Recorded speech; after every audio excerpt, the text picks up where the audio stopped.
Faith for a Mate, How 3 Women Met Their Husbands. Finding a suitable husband can be one of the most challenging aspects of life for many Christian women. There may be various reasons for this. Fewer men in church than women, more singles than ever before due to the increase in marital breakdowns, or the culture of postponing marriage till later life. A more subtle reason, however, are the ways that women have been wrongfully taught about how relationships are initiated.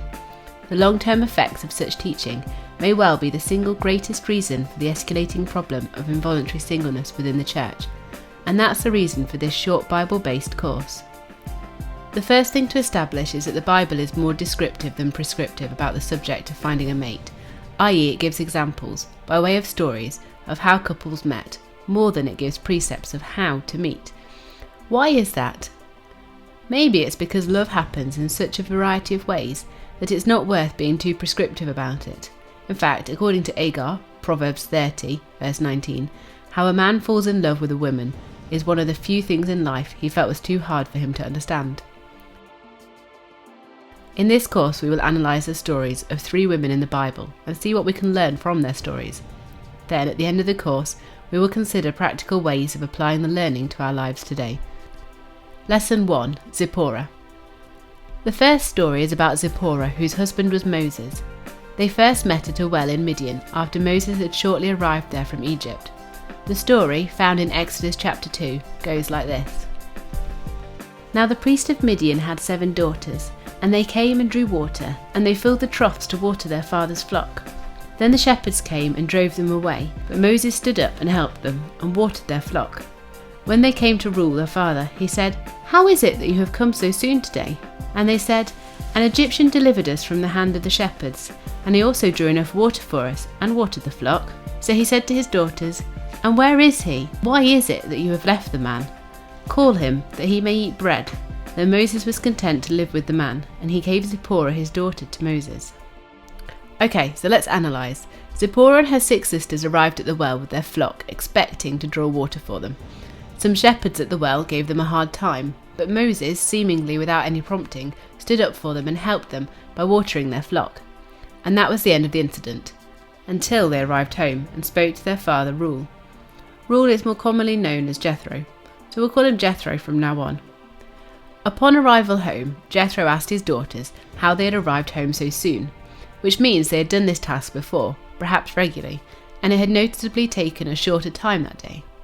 When the daughters informed their father about Moses, Jethro responded with what appears to be 2 rhetorical questions. Where is he? And why is it that you have left the man?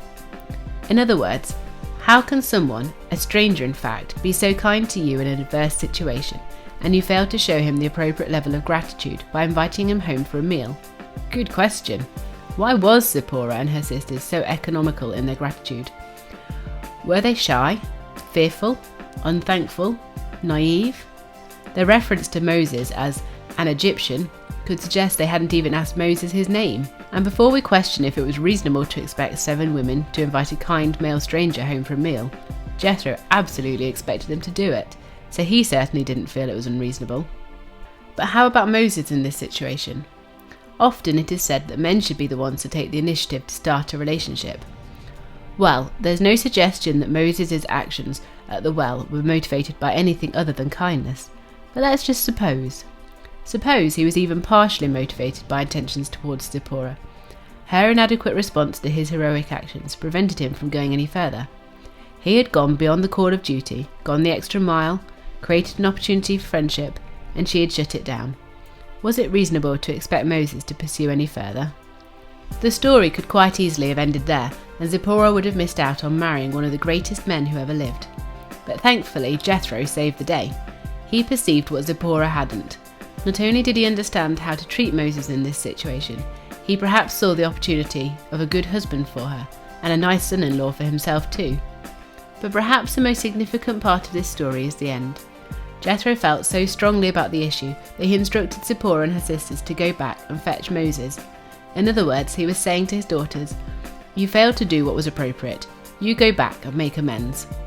What an important lesson to learn from a relationship that almost didn't happen, but culminated in the marriage of Zipporah and Moses.